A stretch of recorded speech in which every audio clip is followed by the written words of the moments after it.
Bonjour à tous, on va pouvoir démarrer. Bienvenue à ce deuxième épisode du web show d'Altenov. J'ai l'honneur encore ce matin de vous le présenter. Cet épisode sera consacré à la conformité des pré-emballés à l'échelle nationale et européenne. Et donc, je me présente, Guillaume Brien, je travaille pour Bretagne Développement Innovation et je suis en charge du programme Agrétique avec un focus sur l'usine agro du futur. Donc voilà, ce sujet fait partie aussi de la thématique usine agro du futur. Donc j'ai le plaisir de le présenter ce matin.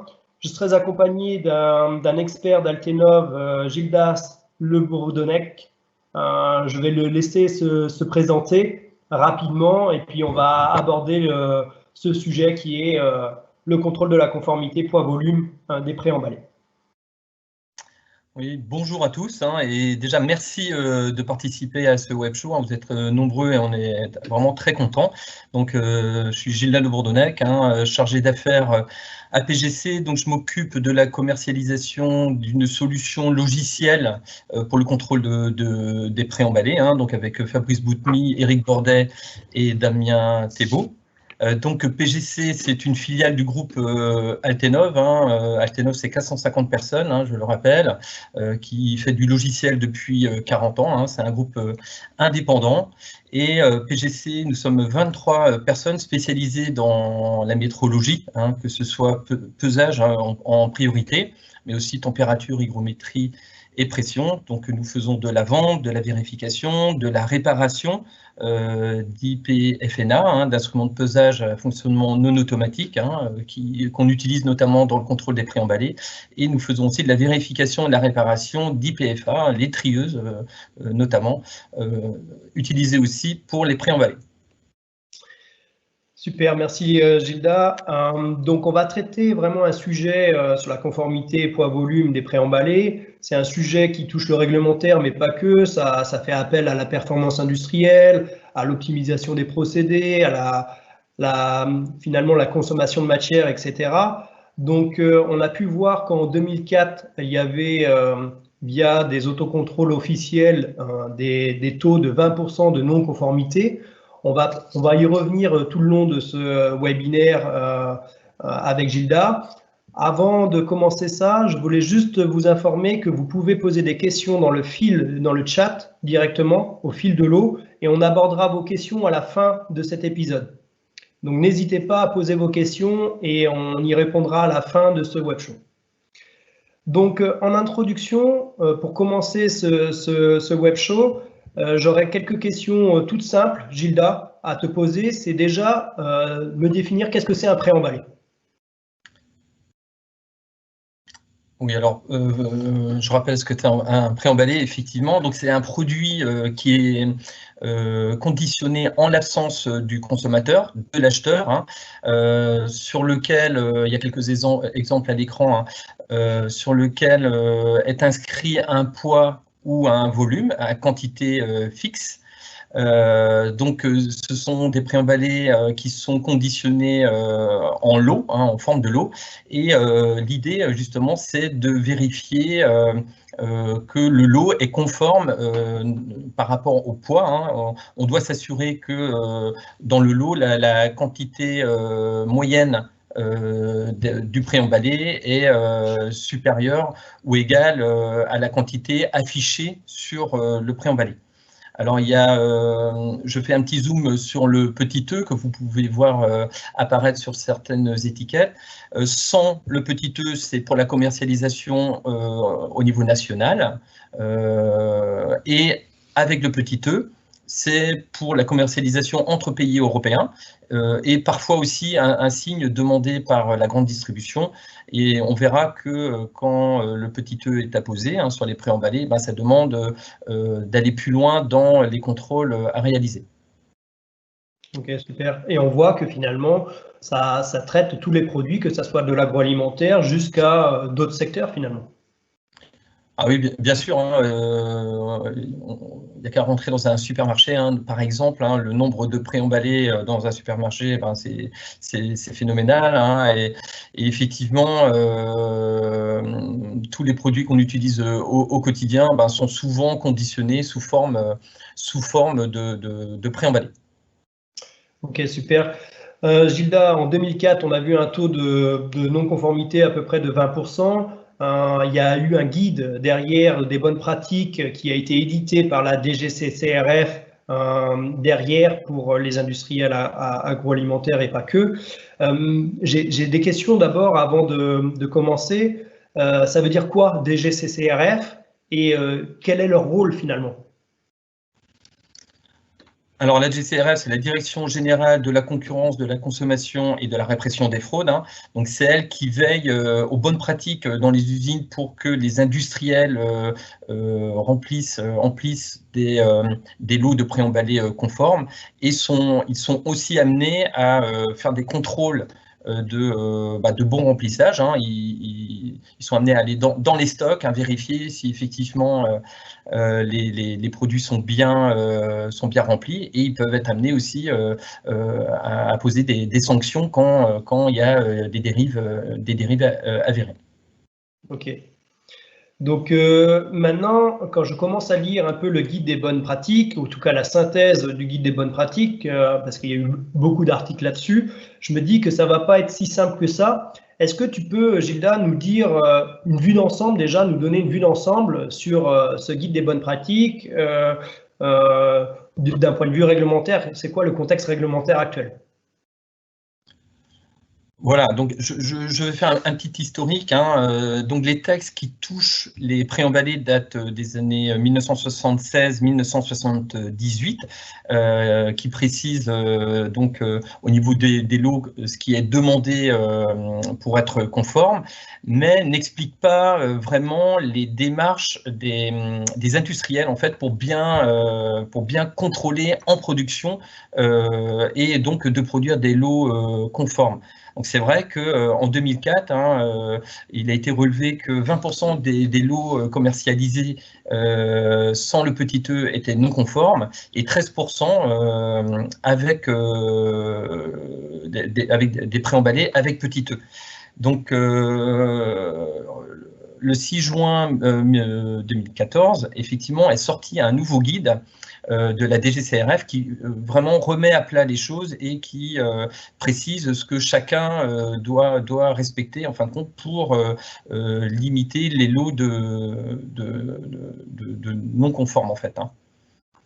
Alors, je peux effectivement parler des choses qui ont été vraiment mises en avant dans ce guide. C'est notamment la notion de seuil de centrage qu'on voit apparaître là sur le slide là à l'écran. Alors, j'ai pas voulu représenter un surdosage, mais en fin de compte, on doit tenir compte des capacités des doseuses pour être certain qu'on remplit correctement les préemballés.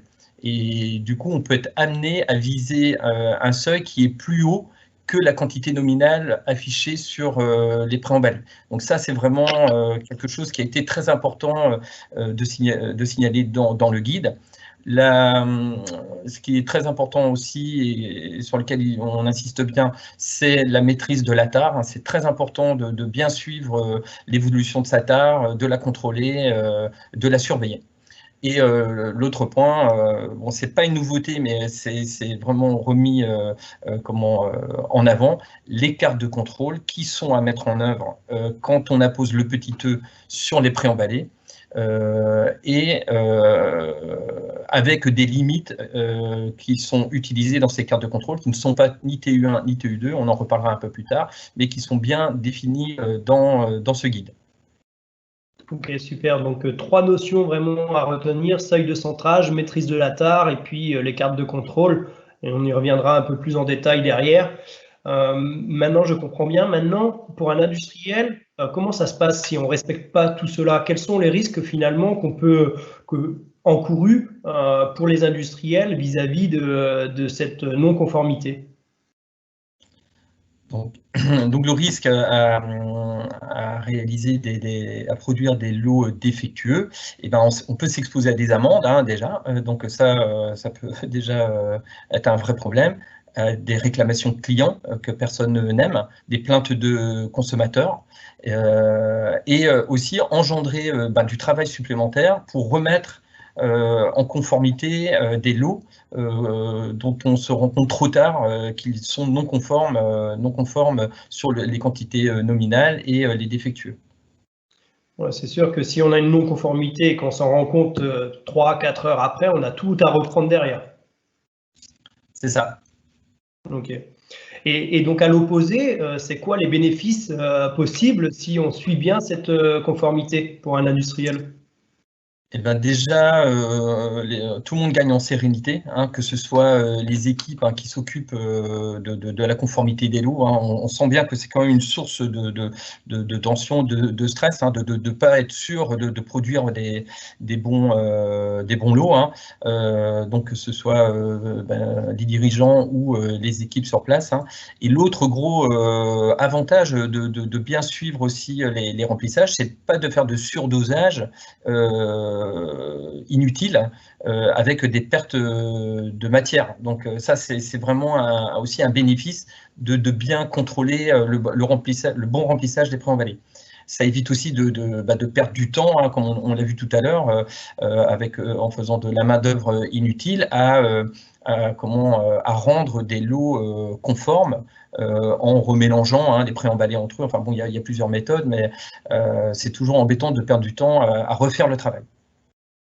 Ok, donc on traite vraiment la performance industrielle finalement sur ces sujets-là, parce qu'on est sur l'optimisation process, gain au niveau de la consommation matière, etc. Ouais, c'est bien ça. Ok, super. Et donc maintenant, aujourd'hui, Gilda, quelles sont les méthodes qui sont à notre disposition vis-à-vis des industriels pour suivre cette conformité des préemballés? Alors, il y a deux principales méthodes, hein. On va dire une méthode automatique et une méthode manuelle. On va parler de la méthode automatique. Hein. L'idée, c'est d'utiliser des trieuses hein, en métrologie légale, hein, ce qu'on appelle des IPFA, instruments de pesage à fonctionnement automatique. Donc ça, c'est vraiment une méthode qui peut être mise en œuvre. C'est à étudier. Et l'autre méthode qui est une méthode manuelle, hein, dont on va vraiment développer après, c'est une méthode par prélèvement, par échantillonnage, donc où on est amené à prélever de temps en temps des produits sur les chaînes de production et donc de faire des calculs statistiques pour s'assurer que les lots sont bien conformes. Alors, un point très important, que ce soit avec la trieuse mais aussi avec le contrôle statistique, ça doit se faire en production, pendant la production, hein, pour être sûr de pouvoir agir suffisamment tôt sur les réglages des doseuses en amont hein, pour produire des lots conformes.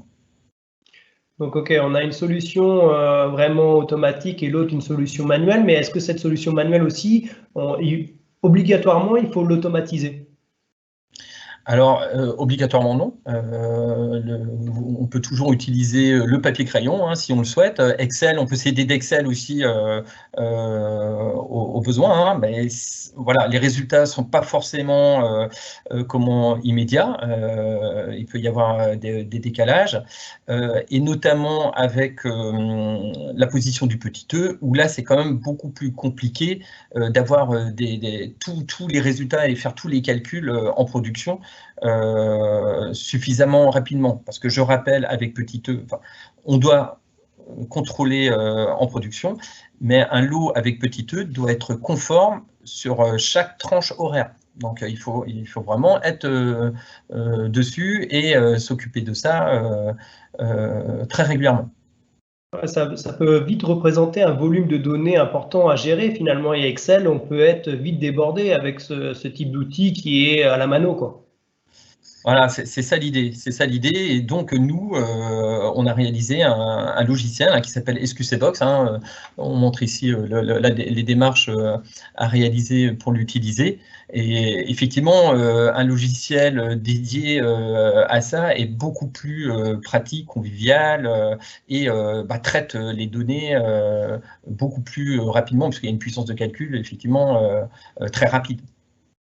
On reviendra un peu plus tard sur le fonctionnement de SQCBox.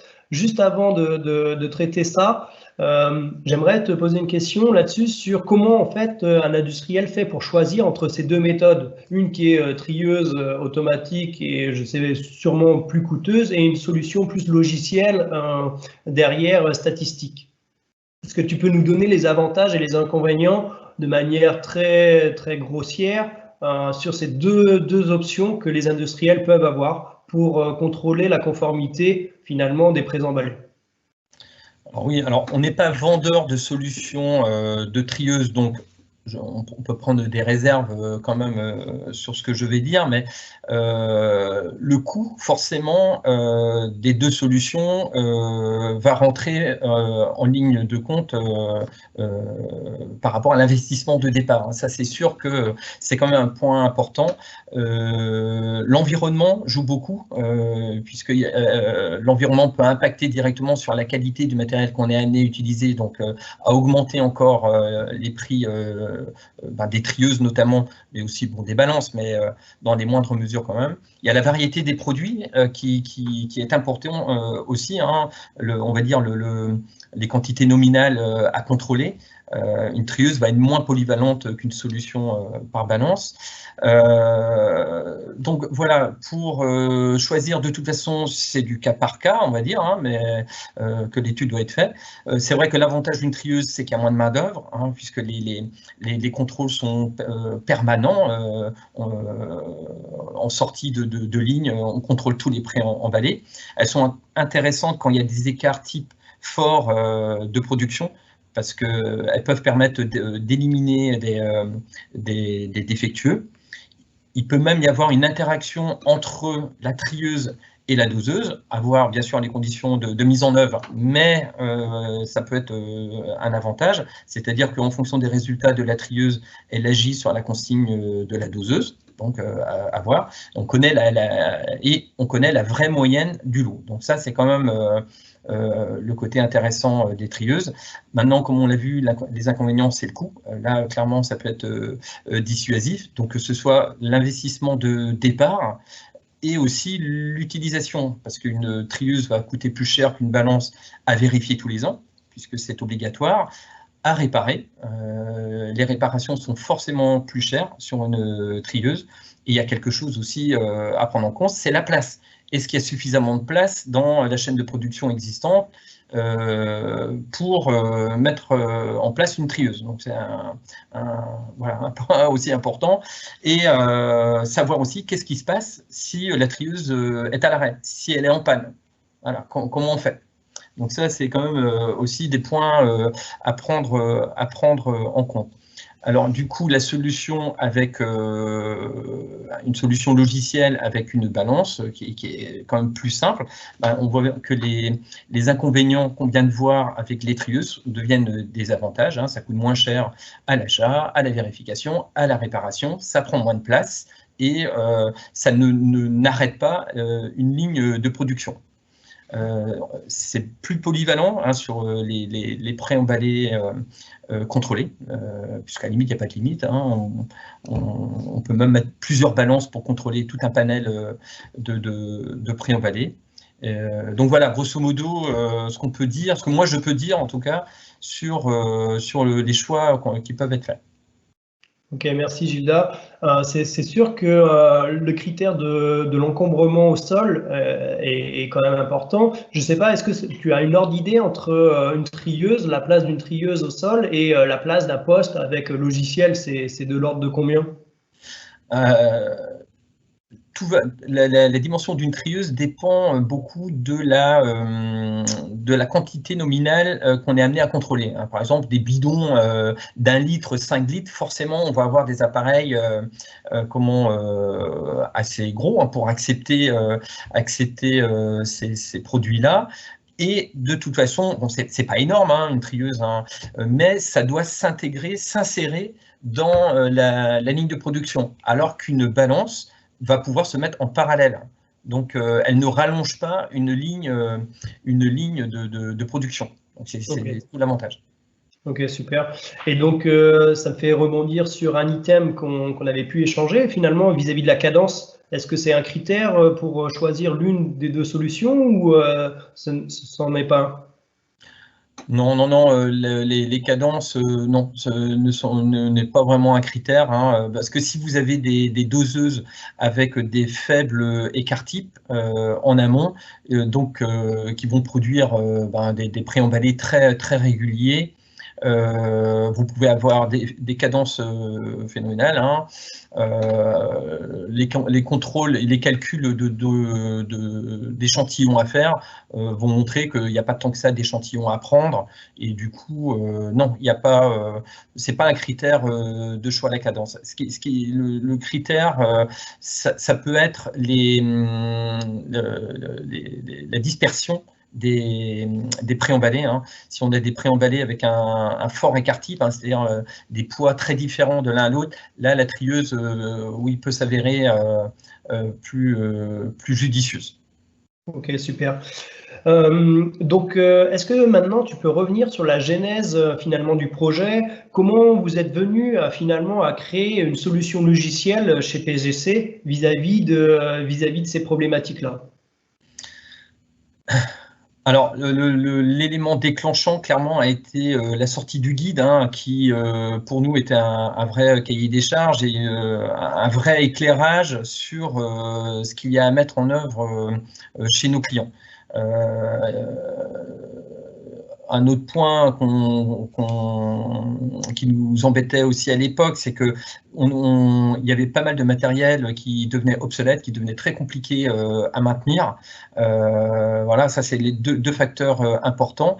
Et ce qu'on pouvait voir aussi, c'est que sur le marché, eh bien, des solutions proposées par des concurrents, hein, eh bien, ne répondaient pas au guide, hein, notamment sur les limites de carte de contrôle. Donc, ça, on le reverra, limite de carte de contrôle, et aussi sur le fait de prendre en compte l'écart-type du processus pour calculer un seuil, hein, qu'on doit viser en fin de compte pour être sûr de produire des lots conformes. Donc c'est vraiment ces choses-là qui nous ont motivés au départ, et bien sûr le groupe Altenov, hein, PGC, on cherche toujours à innover de toute façon, hein. Donc il y a même une filiale, hein, dans le groupe Altenov qui s'appelle le Lab 4i, qui est là pour justement épauler les différentes filiales du groupe à innover. Donc on s'est appuyé sur cette filiale, hein, puisque nous à PGC on n'a pas de compétences mathématiques et informatiques aussi poussées pour sortir un produit pareil. Donc on s'est appuyé sur les compétences du groupe Altenov par le Lab 4i. Donc c'était une vraie collaboration entre personnes, hein, c'est-à-dire nous qui connaissons bien le milieu et ce sujet des préemballés, hein. Et donc Yannick Bellet et Fabrice Boutmy ont apporté leur savoir, ont été formés sur le guide, des bonnes pratiques par la DGCRF, pardon, je bafouille, et donc ils se sont associés avec Gabriel Prévosto, hein, qui est le mathématicien et informaticien qui a réalisé ce logiciel SQCBox. Ok, super. Juste un petit rappel pour l'ensemble des participants, n'hésitez pas à poser vos questions. Je vois déjà qu'il y a pas mal de questions dans le fil d'actualité. N'hésitez pas à poser vos questions au fur et à mesure et on les reprendra après à la fin de ce web show.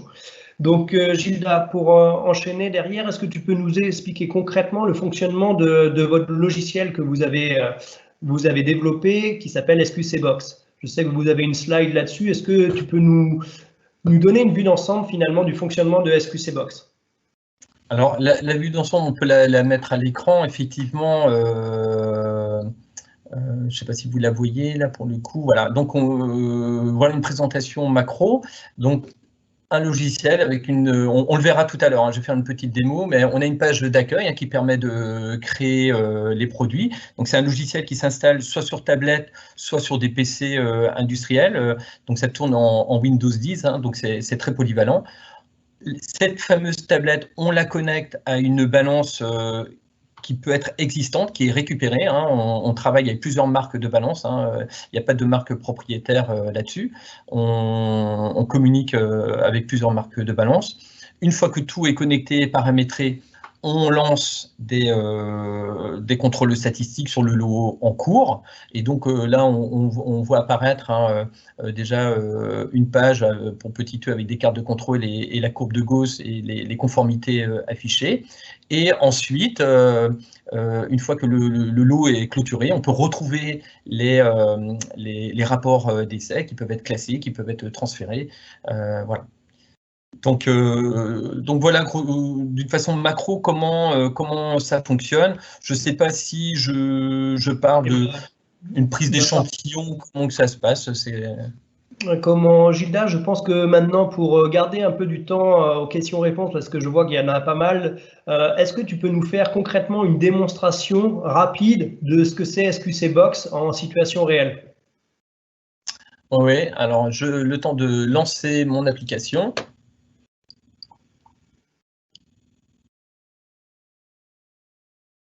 Comme ça, derrière, on pourra aborder les différentes questions. Je vois que ça participe bien, donc n'hésitez pas. On va toutes les traiter après, derrière, juste après la démonstration que va nous faire Gilda sur SQC Box, sur le logiciel statistique. Donc voilà, moi je suis prêt. Vous me dites quand vous voyez l'écran qui s'affiche avec SQC Box. Vous le voyez? Pas encore. Ah, je sais pourquoi. Il faut faire le partage, Gilda. D'abord, il faut que je partage, effectivement. Tac.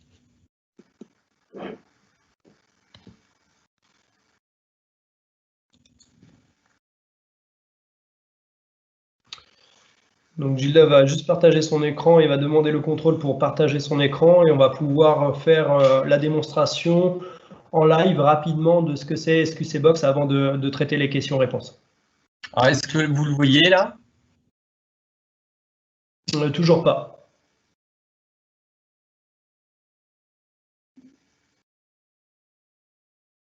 Il faut faire cliquer sur partager en bas, Gilda. Ouais, il manquait une étape. Les Parfait. débutants. On voit ton écran. Mon écran, ok. Désolé pour ce petit contretemps.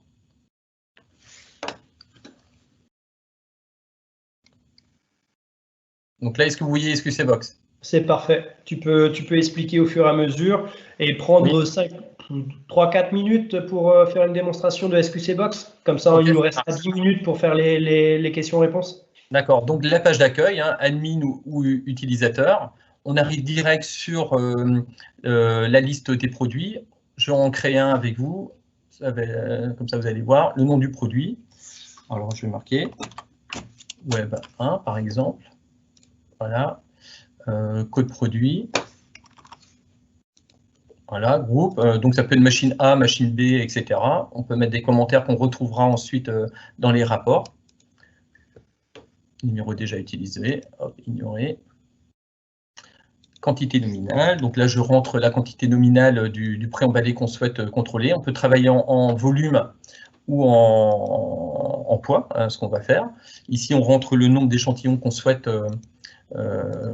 faire, le temps entre deux inter-échantillons. Alors, sans petit e, je rappelle, c'est un industriel de faire un contrôle pertinent et de déterminer le nombre d'échantillons et le temps entre deux échantillons. La tare, donc mettons 10 grammes. L'écart type de la tare, s'il y en a un et si on le connaît. Donc, je vais mettre 0,1 pour mettre une valeur, par exemple. Tare individuelle, je ne vais pas m'étaler là-dessus, mais tac. Et l'écart type, donc soit on le mesure, SQC Box permet de le mesurer, donc ça c'est quand même un intérêt. Il faut prendre, dans ce cas, 100 échantillons. Là, je vais faire écart type connu. Donc, par exemple, je vais mettre 2 grammes. Donc, on signale qu'on a saisi un écart type. Donc, terminé. Donc là, le produit, il apparaît dans ma liste et je vais tout de suite démarrer le contrôle avec celui-ci. Continuer. Donc, on arrive tout de suite sur la page d'écran du contrôle. Donc, moi, je vais taper les valeurs ici. Voilà. Et on voit tout de suite la courbe de Gauss qui s'affiche.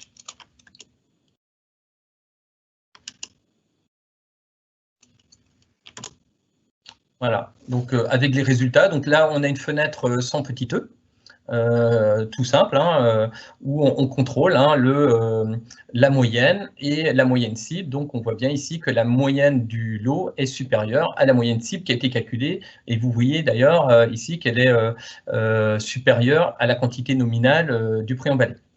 Donc là, je vais vous montrer une démo avec petit e. Donc là, j'ai commencé des essais tout à l'heure hein, pour vous montrer aussi les rapports. Donc là, je vais prendre un préemballé avec petit e. Donc la création de la fiche est sur le même principe, avec des valeurs complémentaires. Hein, ça, on pourra en parler après. Et là, je continue un contrôle que j'ai commencé ce matin, par exemple. Hein. Donc là, je continue, je fais... Alors, hop, je fais relancer. Donc, il y a un message d'alerte hein, qui peut donner une information à l'opérateur qui doit prendre un échantillon. Hein. Okay. Voilà, 260. Parfait. Et Gilda, est-ce que tu peux maintenant nous expliquer les cartes de contrôle vis-à-vis de cet écran-là et nous expliquer les différents finalement tableaux de bord qu'on visualise sur cette fenêtre? Voilà. Donc tout à l'heure, on a vu... donc ça c'est un produit avec petit e. Tout à l'heure, on a vu sans petit e, on a besoin que d'afficher la courbe de Gauss pardon, et donc de calculer la moyenne. Ici, avec petit e, on est dans l'obligation de faire apparaître les cartes de contrôle. Donc, on a 2 cartes de contrôle. Donc, ça, c'est demandé par le guide de la DGCRF. Hein, pardon. Carte de contrôle de la moyenne. Donc là, on surveille la moyenne. C'est vraiment ce qui permet de voir dans le temps comment se comporte la doseuse hein, et de réagir pas trop brusquement justement quand on voit un poids nominal par exemple qui dérive. Donc ça permet de lisser vraiment les consignes des doseuses. Et idem ici, on surveille l'écart type de la doseuse. Donc si on s'aperçoit qu'à un moment donné, elle monte de façon anormale, ça veut dire que la machine elle est en train de se dérégler et qu'il y a un problème. Donc ça permet de visualiser tout de suite en temps réel où on se situe par rapport à ce qui est demandé. Donc point très important, Guillaume, c'est ces fameuses limites hein, qui sont ici, donc qui nous ont motivés à faire SQCBox. Ce ne sont pas ni TU1 ni TU2 qui sont représentés ici, mais bien des limites qui sont calculées en fonction de pas mal de paramètres, hein, on ne va pas en discuter là, mais voilà, ça c'est un point à surveiller par rapport au logiciel concurrent. Gilda, on l'a dit en introduction que finalement, il y avait des calculs vraiment dans le guide des bonnes pratiques sur TU1, TU2, TO1, TO2. Là-dessus, derrière, vous utilisez les bonnes pratiques et les bons calculs finalement de ces limites. Est-ce que tu peux en dire juste 2 mots avant qu'on commence les questions-réponses? Tout à fait. Hein. De toute façon, c'est noté de façon extrêmement explicite dans le guide que ce ne sont pas TU1 et TU2 qu'il faut utiliser sur les cartes de contrôle, mais bien des limites. Alors, c'est des formules mathématiques hein, qui sont calculées en fonction de l'écart type comment dirais-je, des produits et de la capacité de la doseuse qui est en amont. Alors, ce que je voulais montrer très rapidement, alors si je clôture mon lot, on va les conforme ici. Voilà, je voulais vous montrer aussi ce qu'on édite. Ça va prendre 2 minutes. Hein. Donc, c'est les stats de la journée. Le beurre à 250 grammes. Alors, le détail visualisé. Donc, on génère des rapports d'essai ou LibreOffice. Hein. LibreOffice, pardon. Je vais vous montrer à quoi ça ressemble. Donc, voilà un rapport d'essai avec les valeurs qui sont récapitulées. Les alertes, quand il y a eu des choses... des temps de dépasser, etc. Bon, je ne m'étale pas. Les cartes de contrôle qu'on voit réapparaître avec les points qui ont été mesurés, la liste des mesures. Alors, la courbe de Gauss, hein, bon, elle n'est pas très belle, hein, mais c'est la répartition des poids que vous pourrez retrouver. Et quelque chose qui est très intéressant aussi, c'est pour ça que je voulais vous le montrer, c'est la répartition dans le temps. Donc là, vous voyez bien que dans le temps, il y a bien eu une prise d'échantillon régulier. Là, je suis parti prendre un café, donc j'ai oublié de le faire. Et là, c'est celui que je viens de vous montrer.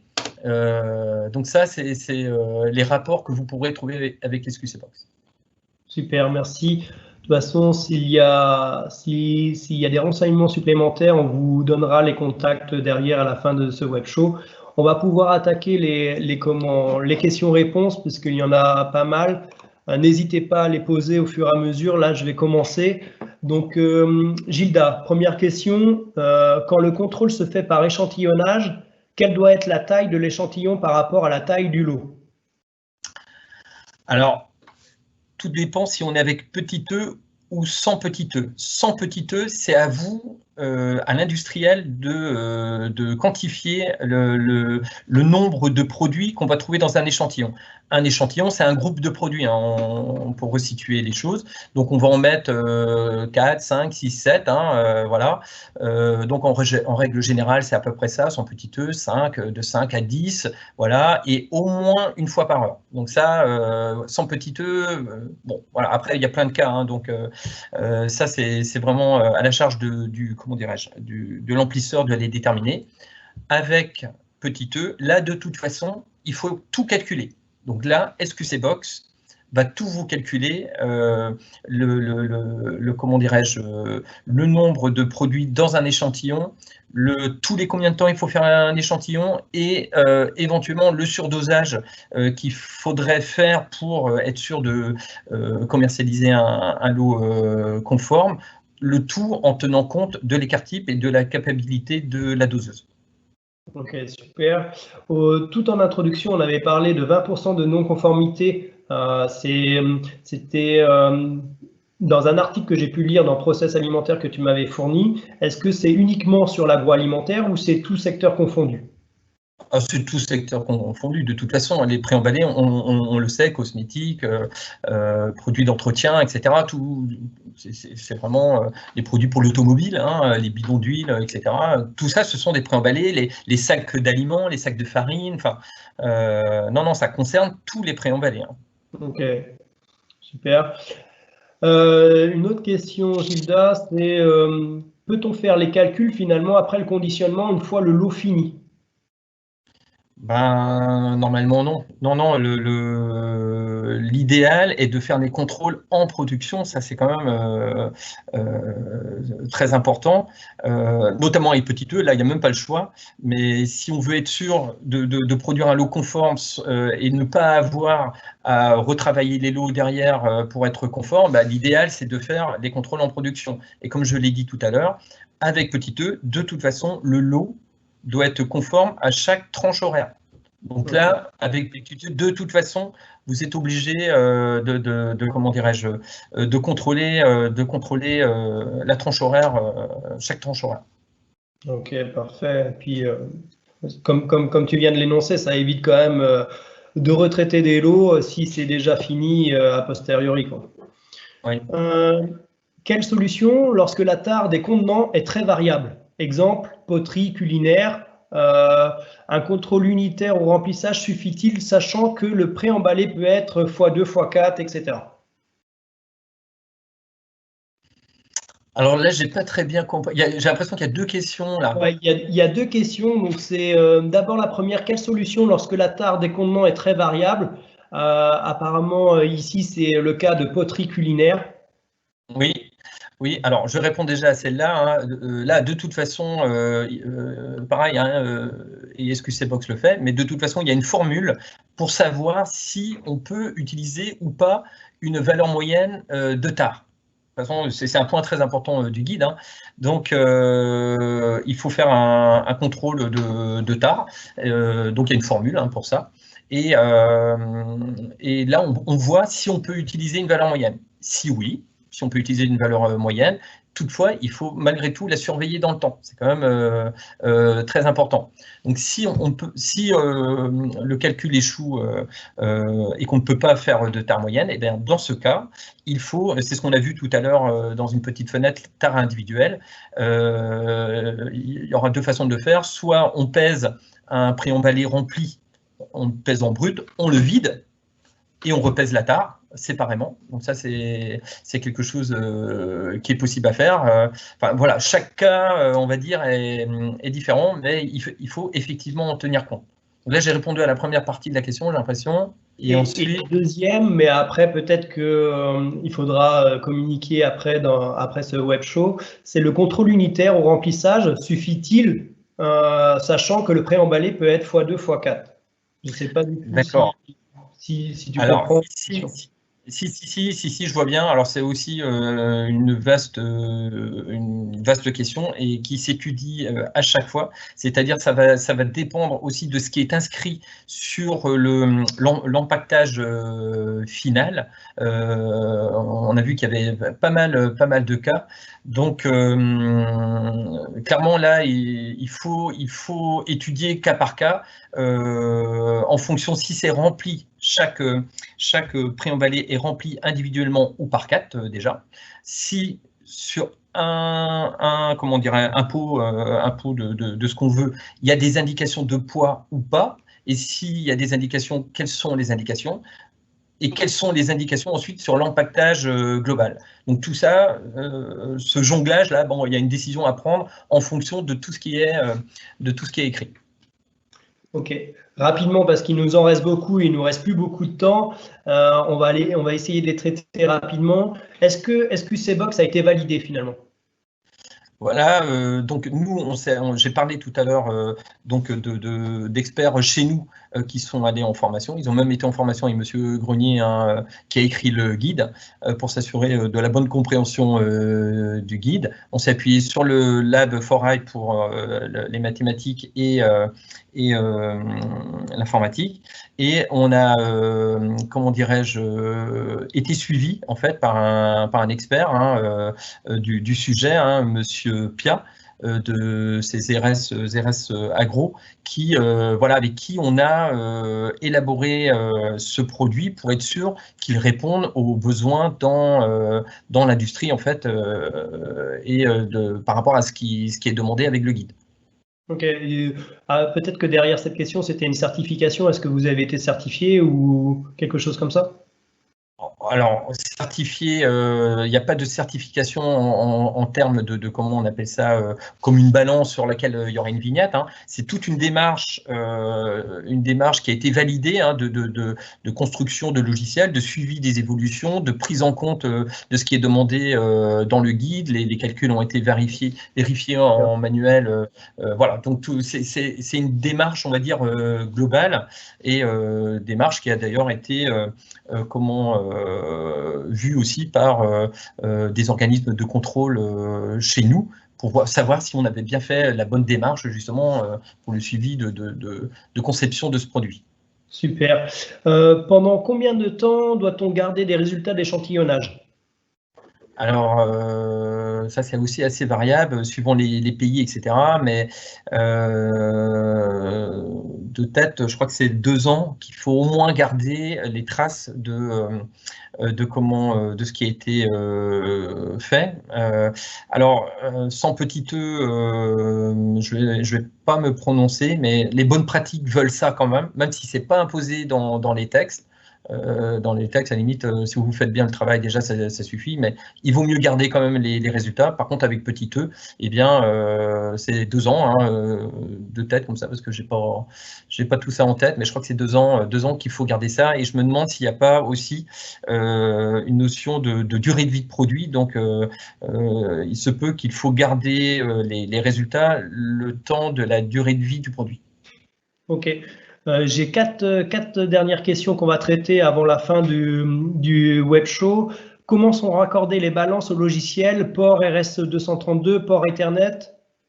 Alors, nous, notre système de base hein, qu'on a voulu vraiment mettre en œuvre pour pallier justement à l'obsolescence des matériels dont on a parlé au début. Donc, on a voulu faire une application très simple, c'est-à-dire logiciel installé sur tablette, une tablette en Windows 10, et connecté à la balance au port RS232 de la balance, parce que quasiment toutes les balances qui existent sur le marché, qui sont utilisées, ont un port RS232. Donc on a RS232 USB sur la tablette. Donc ça c'est, on va dire, la version de base. La tablette peut être connectée aussi au réseau Ethernet de l'usine pour transférer les rapports d'essai, donc ça c'est tout à fait possible.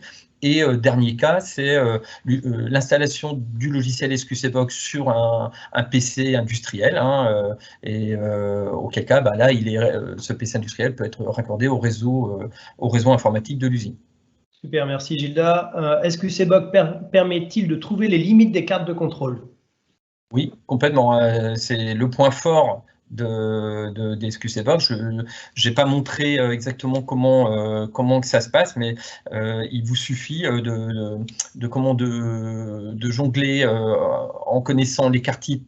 Alors, SQCBox mesure l'écart type du processus et en fonction de cet écart type là, on rentre dans des champs, des valeurs et qui nous aident à trouver le bon équilibre entre le nombre de produits dans un échantillon, des échantillons tous les combien de temps, les surdosages éventuels. Voilà. Deux dernières questions, Gilda, et on va clôturer. Comment est calculée la validation du lot? À partir de ET estimé ou de ET réel, que demande le guide? Alors là, c'est une très bonne question. ET? Je pense que ça doit être en lien avec la tare, non? ET. Grand E, grand T. Ah oui. Alors tu peux répète-moi la question, s'il te plaît. Écart type. Comment est calculée la variation du lot à partir de l'écart type estimé ou de l'écart type réel? Que demande le guide? Alors, c'est une très, très vaste question. L'idéal est d'observer, d'historiser son écart type de production pour rentrer l'écart type, on va dire, le plus fidèle, le plus, oui, juste par rapport à ce qui est observé en général, en fait, en production. C'est-à-dire qu'on sait, on va remplir une brique de lait, par exemple, tel format, voilà. On sait que l'écart type qu'on peut observer depuis des mois, des semaines, des années, à la limite, c'est cet écart type-là qui bouge peu, en fin de compte, qui est à prendre en compte. Il peut être calculé par SQCBox. Si on n'a aucune idée de l'écart type, le SQCBox permet de faire le calcul. On prend 100 échantillons et il calcule l'écart type, on va dire, dans des conditions idéales. Donc là, c'est un petit peu au choix. De toute façon, cette notion d'écart type, voilà, il faut que les industriels s'approprient malgré tout le bon fonctionnement de leur machine et connaissent leur machine, et notamment en connaissant l'écart type, les capacités des doseuses. Le mieux, c'est de travailler comme ça. Super, merci Gilda. Je pense qu'il faudra de toute façon poursuivre les échanges après derrière. Dernière question pour clôturer finalement, et que je trouvais intéressante cette question. Comment peut-on rendre un lot non conforme? Alors ça, c'est pareil, c'est décrit dans les différents guides. Je vais pas m'étaler, mais on peut. Il y a plusieurs solutions. De toute façon, soit on peut avertir le client. Voilà, mon lot est non conforme parce qu'il présente une valeur moyenne temps, mais je vous facture moins cher. Ça peut être une idée. Je ne sais même pas si c'est correct ou pas, mais je crois que ça, c'est possible. Je n'ai pas ça en tête, très sincèrement. Ou tout simplement, repeser le lot, remettre dans des lots qui peuvent, par exemple, être un peu faibles au niveau de la valeur moyenne, rajouter des lots, des préemballés avec des valeurs plus importantes pour que globalement, sur le lot, on ait une quantité, des quantités moyennes, conforme par rapport à la quantité nominale annoncée. Parfait, super, merci Gilda. Je voulais remercier l'ensemble des participants de ce deuxième web show sur la conformité des préemballés, poids-volume. Je vous laisse revenir vers Gilda. Ici, vous avez ses coordonnées avec son adresse mail, son numéro de téléphone. Je vous remercie encore tous et toutes pour cette thématique-là. C'était un sujet hyper passionnant. On a vu qu'il y avait de nombreux échanges. Donc, n'hésitez pas, si vous avez d'autres questions, si vous voulez prolonger les échanges, contactez Gilda Le Bourdonnec ici avec ses coordonnées sur ce slide. Donc, merci à tous. Merci, à bientôt.